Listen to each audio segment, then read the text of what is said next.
कालस्थायिने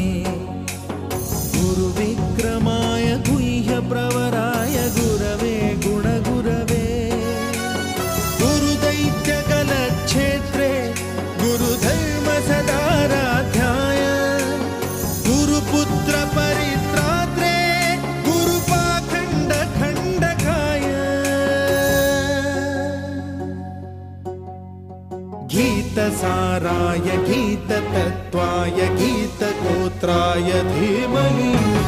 गूढगुल्फाय गन्धमत्ताय गोजयप्रदाय धीमहि